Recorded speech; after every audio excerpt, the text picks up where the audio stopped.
আসসালামু আলাইকুম, আমন্ত্রণ জানাচ্ছি ফফ টিভি নিউজ আপডেটে। সঙ্গে আছি আমি ইমতিয়াজ আহমেদ। শুরুতেই সংবাদ শিরোনাম। নতুন বাংলাদেশ দিবস নিয়ে আপত্তি, বিতর্ক, পুনর্বিবেচনার কথা ভাবছে সরকার।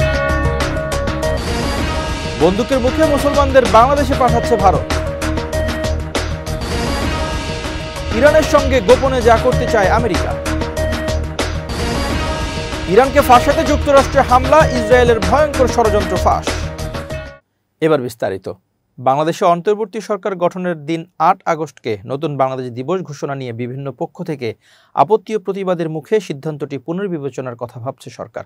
সরকারের উপদেষ্টা আসিফ মাহমুদ সজীব ভূঁইয়া বলেছেন, দিবসগুলোর বিষয়ে ২-১ দিনের মধ্যে পুনর্বিবেচনার সিদ্ধান্ত আসতে পারে। নতুন বাংলাদেশ দিবস এর পাশাপাশি ১৬ জুলাই শহীদ আবু সাঈদ দিবস এবং ৫ আগস্ট জুলাই গণ অভ্যুত্থান দিবস ঘোষণা করে গত বুধবার একটি পরিপত্র জারি করে মন্ত্রিপরিষদ বিভাগ। তবে এ খবর প্রকাশের পরপরই আপত্তি জানান গণ অভ্যুত্থানের নেতৃত্ব দেওয়া শিক্ষার্থীরা। ৮ আগস্টকে নতুন বাংলাদেশ দিবস করার ঘোষণায় সামাজিক মাধ্যমে ক্ষোভ প্রকাশ করেন হাসনাত আবদুল্লাহ, সার্জিস আলম এবং আক্তার হোসেন। তাদের মধ্যে আক্তার হোসেন নতুন রাজনৈতিক দল জাতীয় নাগরিক পার্টি এনসিপির সদস্য সচিব এবং সার্জিস আলম ও হাসনাত আবদুল্লাহ দলটির যথাক্রমে উত্তর ও দক্ষিণাঞ্চলের মুখ্য সংগঠক হিসেবে দায়িত্ব পালন করছেন।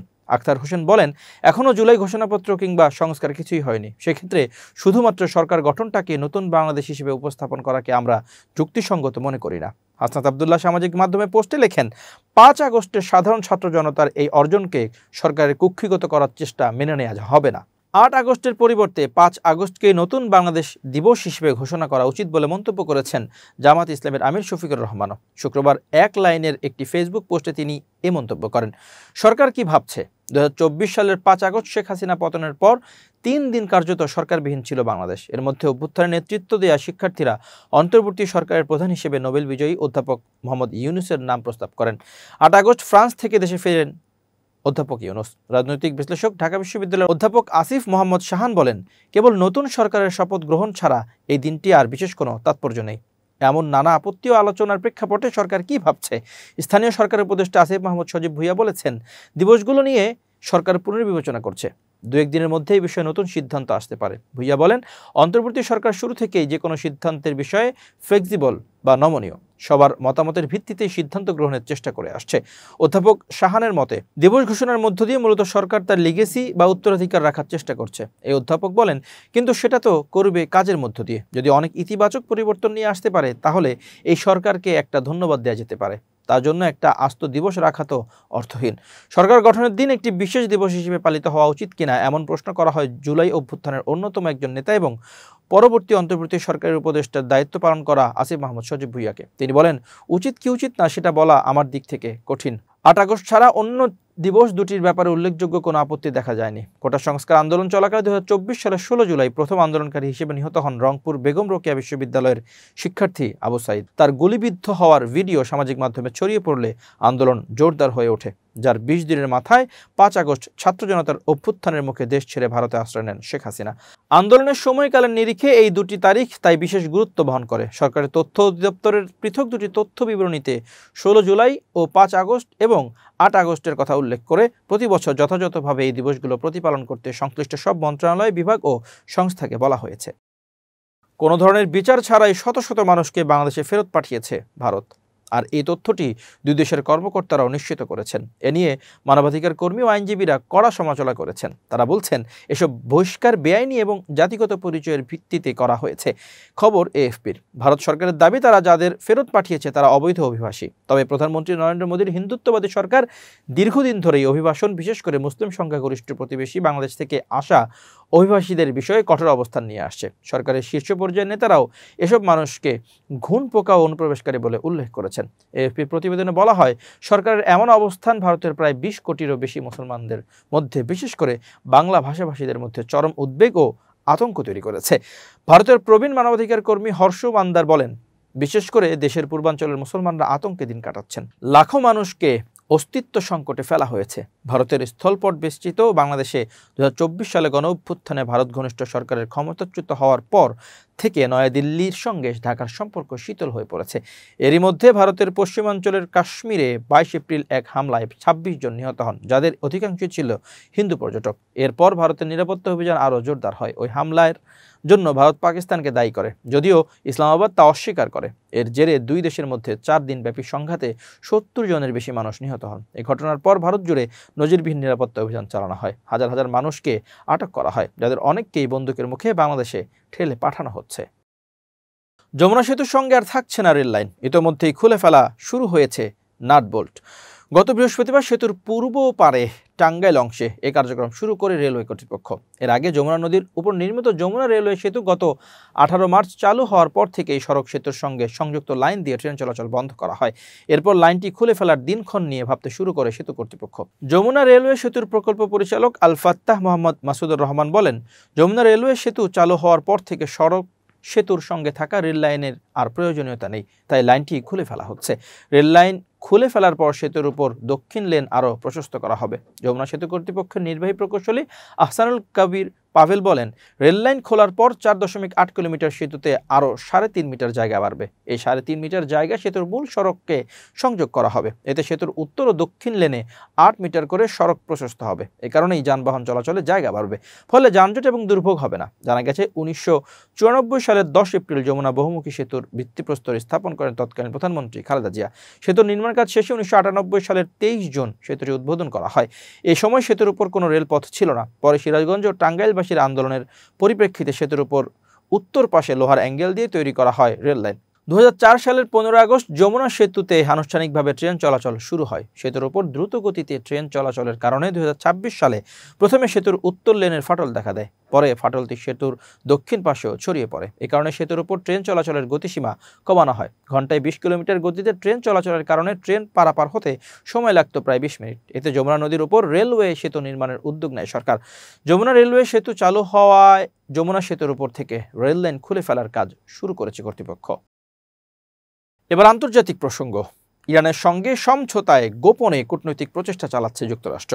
ইরানকে আলোচনার টেবিলে ফিরিয়ে আনা এবং মার্কিনীদের কথা মতো চালাতে ডোনাল্ড ট্রাম্প প্রশাসন নানাভাবে চেষ্টা করছে। এ বিষয়ে 4টি সূত্র সিএনএনকে গুরুত্বপূর্ণ তথ্য জানিয়েছে। সূত্র মতে ট্রাম্প প্রশাসন ইরানকে বেসামরিক শক্তি উৎপাদনকারী পারমাণবিক কর্মসূচি গড়ে তুলতে সহায়তা করার জন্য $30 বিলিয়ন পর্যন্ত অর্থ প্রদান, নিষেধাজ্ঞা শিথিল করা এবং বিশ্বব্যাপী ইরানের ফ্রিজ হওয়া তহবিলের $1 বিলিয়ন মুক্ত করার বিষয়ে আলোচনা করছে। আর এসবই করা হচ্ছে অত্যন্ত গোপনে। যুক্তরাষ্ট্র ও মধ্যপ্রাচ্যের মূল খেলোয়াড়রা গত 2 সপ্তাহে ইরান ও ইসরায়েলের সামরিক হামলার মধ্যেও পর্দার আড়ালে ইরানিদের সঙ্গে কথা বলেছে। যুদ্ধবিরতি চুক্তির পর এই সপ্তাহেও আলোচনা অব্যাহত রয়েছে। ট্রাম্প প্রশাসনের কর্মকর্তারা জোর দিয়ে বলেছেন, বেশ কয়েকটি প্রস্তাব উত্থাপিত হয়েছে। এগুলো প্রাথমিক ও ক্রমবর্ধমান, তবে একটি আলোচনাযোগ্য শর্ত বহাল রয়েছে। তা হলো ইরানের ইউরেনিয়াম সমৃদ্ধকরণ শূন্য হতে হবে। যদিও ইরান ধারাবাহিকভাবে বলছে তাদের প্রয়োজন ইউরেনিয়াম সমৃদ্ধকরণ করা হচ্ছে, তবুও চাপ প্রয়োগকারীরা এই শর্তে ছাড় দিতে নারাজ। দুটি সূত্র সিএনএনকে অন্তত একটি প্রাথমিক খসড়া প্রস্তাব সরবরাহ করেছে। এতে ইরানের জন্য বেশ কয়েকটি প্রণোদনা অন্তর্ভুক্ত রয়েছে। গত শুক্রবার হোয়াইট হাউসে মার্কিন বিশেষ দূত স্টিভ উইটকফ এবং উপসাগরীয় অংশীদারদের মধ্যে একটি গোপন বৈঠকে কিছু বিবরণ চূড়ান্ত করা হয়েছে। মার্কিন সামরিক হামলার আগের দিন ছিল কয়েক ঘন্টার সেই বৈঠক সম্পর্কে জানা দুটি সূত্র সিএনএনকে এসব নিশ্চিত করেছে। আলোচিত শর্তগুলোর মধ্যে রয়েছে ইরানের একটি নতুন অসমৃদ্ধকরণ পারমাণবিক কর্মসূচির জন্য আনুমানিক $20 থেকে $30 বিলিয়ন বিনিয়োগ করা হবে। এই কেন্দ্র বেসামরিক শক্তি উদ্দেশ্যে ব্যবহৃত হবে। ট্রাম্প প্রশাসনের কর্মকর্তা এবং প্রস্তাব সম্পর্কে জানা সূত্রগুলো সিএনএনকে জানিয়েছে, অর্থ সরাসরি যুক্তরাষ্ট্র থেকে আসবে না, বরং আরব অংশীদাররা এই বিল পরিশোধ করার পথ খোঁজা হচ্ছে। ইরানের পারমাণবিক শক্তি সুবিধাগুলোতে বিনিয়োগের বিষয়টি সাম্প্রতিক মাসগুলোতে পারমাণবিক আলোচনার পূর্ববর্তী রাউন্ডগুলোতেও আলোচিত হয়েছে। ট্রাম্প প্রশাসনের একজন কর্মকর্তা সিএনএনকে বলেছেন, যুক্তরাষ্ট্র এই আলোচনার নেতৃত্ব দিচ্ছে। পারমাণবিক কর্মসূচি গড়ে তুলতে কারো না কারো অর্থ প্রদান করতে হবে, তবে আমরা সেই প্রতিশ্রুতি দেব না। অন্যান্য প্রণোদনার মধ্যে রয়েছে ইরানের উপর থেকে কিছু নিষেধাজ্ঞা অপসারণের সম্ভাবনা এবং ইরানকে $6 বিলিয়ন ফ্রিজ সম্পদ ব্যবহার করতে দেয়া, যা বর্তমানে বিদেশি ব্যাংক অ্যাকাউন্টে রয়েছে এবং তারা বহু বছর তা অবাধে ব্যবহার করতে পারছে না। সূত্র সিএনএনকে বলছে, বিভিন্ন মানুষের দ্বারা অনেক ধারণা উত্থাপিত হচ্ছে এবং তাদের অনেকেই সৃজনশীল হওয়ার চেষ্টা করছে। এখানে কি ঘটবে তা সম্পূর্ণরূপে অনিশ্চিত। ইসরায়েলি ও মার্কিন হামলার আগে যুক্তরাষ্ট্র এবং ইরানের মধ্যে প্রথম 5 রাউন্ডের আলোচনা সম্পর্কে জানা একটি পৃথক সূত্রেও একই তথ্য দিয়েছে। উইটকফ সিএনবিসিকে বলেন, যুক্তরাষ্ট্র একটি শান্তি চুক্তি চায়। সব প্রস্তাব ইরানকে পারমাণবিক অস্ত্রপ্রাপ্তি থেকে বিরত রাখার জন্য নকশা করা হয়েছে। যুক্তরাষ্ট্রে বোমা হামলা চালানো এবং এর জন্য ইরানকে ফাঁসানোর একটি পরিকল্পনা বা ষড়যন্ত্র করেছিল ইসরায়েল। আর এই ষড়যন্ত্রের উদ্দেশ্য ছিল যুক্তরাষ্ট্র ও ইরানের মধ্যে একটি পূর্ণাঙ্গ যুদ্ধ শুরু করা। এমনই এক ভয়ঙ্কর দাবি করেছে ইরানি সংবাদ মাধ্যম তেহরান টাইমস। তাদের হাতে এ সংক্রান্ত তথ্য এসেছে বলেও দাবি করেছে সংবাদ মাধ্যমটি। তেহরান টাইমস বলছে, পরিকল্পনা ছিল যুক্তরাষ্ট্রের অভ্যন্তরে একটি ধ্বংসাত্মক ঘটনা ঘটানো এবং এতে ইরান জড়িত তা প্রমাণ করা, যাতে মার্কিন জনমতকে কাজে লাগানো এবং ইরানের বিরুদ্ধে সামরিক পদক্ষেপ নিতে প্ররোচনা দেয়া যায়। ইরানি কর্তৃপক্ষ তার এক বন্ধু রাষ্ট্রের কাছ থেকে এমন ভয়ঙ্কর তথ্য পেয়ে ইসরায়েলি ষড়যন্ত্রের মুখোশ উন্মোচন করেছে দাবি করে সংবাদ মাধ্যমটি জানায়, সম্ভাব্য আক্রমণ সম্পর্কে জানতে পেরে ইরান মার্কিন কর্মকর্তাদের কাছে বার্তা পাঠায় এবং পরিকল্পিত বিস্ফোরণটি ঘটতে বাধা দেয়। উল্লেখ্য, গত 13 জুন বিনা উস্কানিতেই ইরানের বিভিন্ন সামরিক, পারমাণবিক ও বেসামরিক স্থাপনায় বিমান হামলা শুরু করে ইরান, যা পরবর্তীতে তেহরান ও তেল আবিবের মধ্যে 12 দিনের সংঘর্ষের রূপ নেয়। এতে কমপক্ষে 606 জন নিহত এবং 5332 জন আহত হন বলে জানিয়েছে ইরানের স্বাস্থ্য মন্ত্রণালয়। এদিকে জেরুজালেমের হিব্রু বিশ্ববিদ্যালয়ের প্রকাশিত পরিসংখ্যান অনুযায়ী জবাবে তেহরান ইসরায়েলের উপর প্রতিশোধমূলক ক্ষেপণাস্ত্র ড্রোন হামলা চালিয়েছে, যার ফলে কমপক্ষে 29 জন নিহত হন এবং 3400 জনেরও বেশি আহত হয়েছে। 2 সপ্তাহের এই যুদ্ধে ইরানকে সমর্থন জানায় পাকিস্তান। পরে যুক্তরাষ্ট্রের মধ্যস্থতায় গত 24 জুন থেকে এই সংঘাত থেমে যায়। এবার বিজ্ঞান ও প্রযুক্তির খবর। দাপ্তরিক কাজে হোয়াটসঅ্যাপ ব্যবহার নিষিদ্ধ করেছে রাষ্ট্রীয় পতাকাবাহী বিমান বাংলাদেশ এয়ারলাইন্স। সাইবার নিরাপত্তা ও কর্পোরেট তথ্য সুরক্ষার লক্ষ্যে কর্মীদের মাইক্রোসফট টিমস ব্যবহারের পরামর্শ দেওয়া হয়েছে। সম্প্রতি বিমানের আইটি বিভাগের জারি করা এক বিজ্ঞপ্তিতে তথ্য জানানো হয়। বিজ্ঞপ্তিতে বলা হয়, কর্পোরেট নেটওয়ার্কের সাইবার নিরাপত্তা ও তথ্য সুরক্ষার স্বার্থে হোয়াটসঅ্যাপ ব্যবহারের সীমাবদ্ধতা আরোপ করা হয়েছে। এর পরিবর্তে কর্পোরেট যোগাযোগের জন্য মাইক্রোসফট টিমস প্ল্যাটফর্ম ব্যবহারের পরামর্শ দেওয়া হয়েছে, যা নিরাপদ ও পেশাগত যোগাযোগের জন্য আন্তর্জাতিকভাবে স্বীকৃত একটি মাধ্যম। বিজ্ঞপ্তিতে বলা হয়, ব্যক্তিগত ইমেইল ও মোবাইল নম্বর দিয়ে মাইক্রোসফট টিমসে সহজে অ্যাকাউন্ট খোলা যায়। এই প্ল্যাটফর্মে টেক্সট মেসেজ, ভয়েস ও ভিডিও কল, ফাইল শেয়ারিং সহ বিভিন্ন কর্পোরেট সুবিধা পাওয়া যায়, যা দৈনন্দিন দাপ্তরিক কাজগুলোকে বা যোগাযোগকে আরও কার্যকর ও সুরক্ষিত করে। এতে আরও বলা হয়, বিশ্বের বিভিন্ন নামিদামি প্রতিষ্ঠান ও সরকারি সংস্থা এরই মধ্যে হোয়াটসঅ্যাপকে দাপ্তরিক কাজ থেকে বাদ দিয়েছে। এর কারণ, এটি একটি থার্ড পার্টি অ্যাপ এবং অনেক ক্ষেত্রেই তথ্য নিরাপত্তার প্রশ্নে ঝুঁকিপূর্ণ। এবার খেলার খবর। বয়স বাড়ছে, তবে কমেনি খেলার ধার, কমেনি পকেটের ভারও। মেজর লিগ সকারে টানা তৃতীয়বারের মতো সর্বোচ্চ বেতনভুক্ত ফুটবলার হলেন লিওনেল মেসি।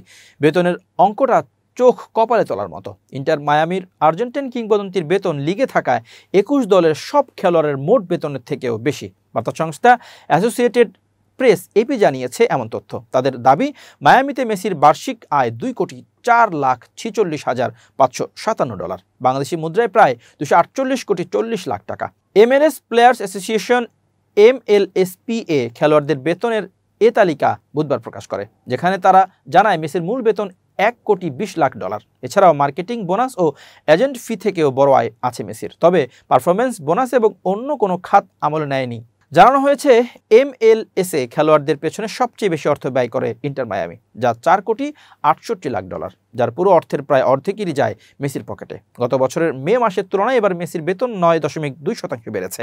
সব মিলিয়ে গত মৌসুমের চেয়ে কেবল বেতন খাতেই কমপক্ষে $5 মিলিয়ন খরচ বেড়েছে মায়ামির। টরন্টো ও আটলান্টা ছাড়া MLS-এ 30টি দলের মাঝে অন্য যে কোনো দলের দ্বিগুণ পারিশ্রমিক দেন মায়ামি। এদিকে মেসির পর MLS-এ সবচেয়ে বেশি বেতন পান টরন্টোর ইতালিয়ান উইঙ্গার লরেন্সো ইনসিনিয়ে। তার পারিশ্রমিক $1,54,00,000। আর মায়ামিতে মেসির সতীর্থ সেরহিও বুস্কেটস আছেন তালিকায় তৃতীয়তে। তার মোট বেতন $87,74,996। প্রিয় দর্শক, শেষ করছি ফফ টিভি নিউজ আপডেট। আজ এ পর্যন্তই। ভিন্ন খবর নিয়ে দেখা হবে আগামীকাল। নিজেকে আপডেট রাখতে সাবস্ক্রাইব করুন চ্যানেলটি। নিয়মিত লাইক, কমেন্ট ও শেয়ার করে ছড়িয়ে দিন সর্বত্র। সুস্থ থাকুন, নিরাপদে থাকুন। আল্লাহ হাফেজ।